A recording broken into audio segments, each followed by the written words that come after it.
Arkwright's labors, however, were, comparatively speaking, only begun.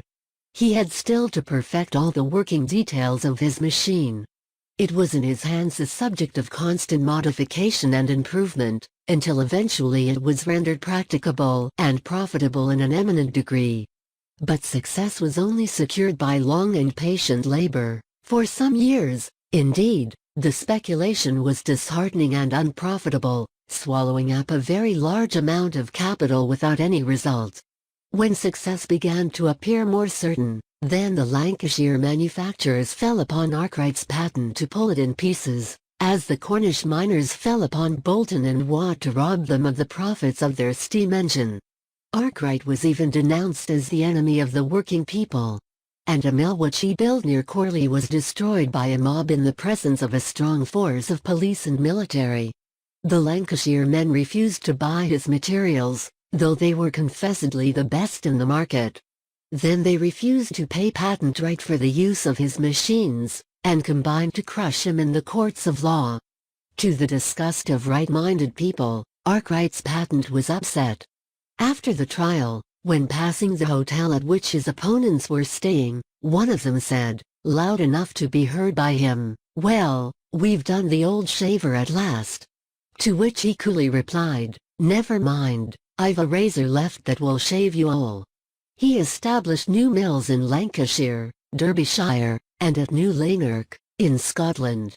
The mills at Cromford also came into his hands at the expiry of his partnership with Strutt, and the amount and the excellence of his products were such, that in a short time he obtained so complete a control of the trade, that the prices were fixed by him, and he governed the main operations of the other cotton spinners.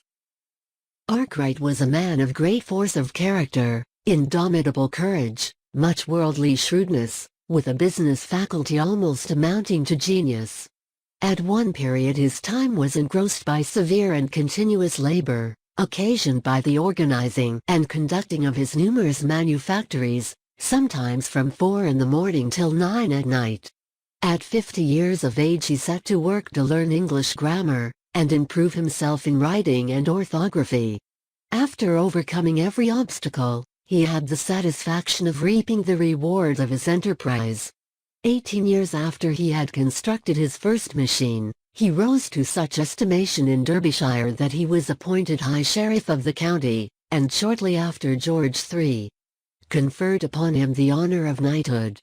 He died in 1792.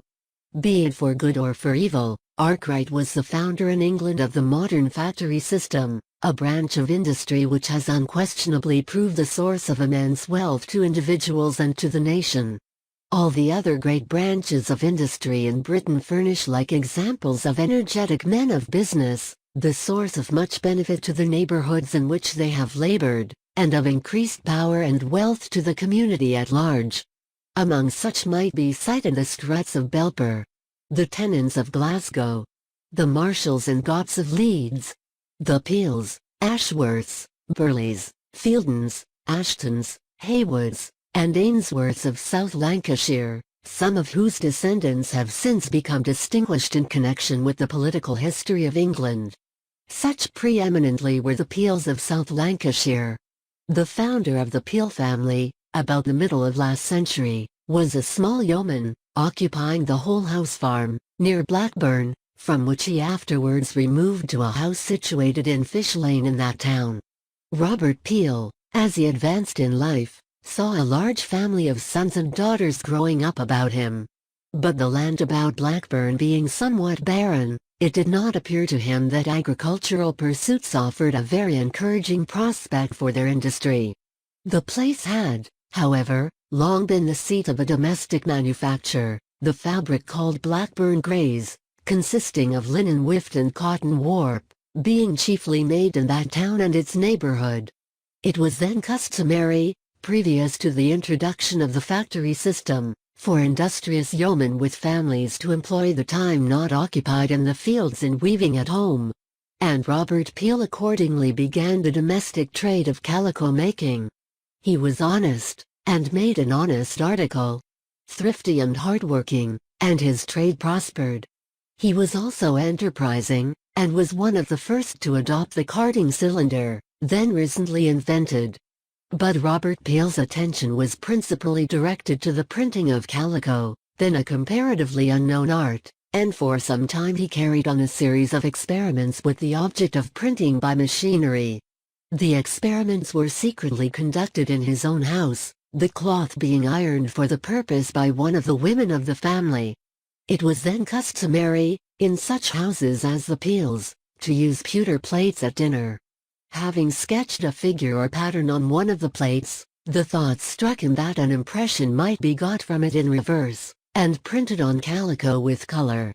In a cottage at the end of the farmhouse lived a woman who kept a calendaring machine, and going into her cottage, he put the plate with color rubbed into the figured part and some calico over it, through the machine, when it was found to leave a satisfactory impression. Such is said to have been the origin of roller printing on calico. Robert Peel shortly perfected his process, and the first pattern he brought out was a parsley leaf. Hence he is spoken of in the neighborhood of Blackburn to this day as Parsley Peel. The process of calico printing by what is called the mule machine, that is, by means of a wooden cylinder in relief, with an engraved copper cylinder, was afterwards brought to perfection by one of his sons, the head of the firm of Messrs. Peel and Company, of Church. Stimulated by his success, Robert Peel shortly gave up farming, and removing to Brookside, a village about 2 miles from Blackburn, he devoted himself exclusively to the printing business. There, with the aid of his sons, who were as energetic as himself, he successfully carried on the trade for several years. And as the young men grew up towards manhood, the concern branched out into various firms of Peels, each of which became a center of industrial activity and a source of remunerative employment to large numbers of people.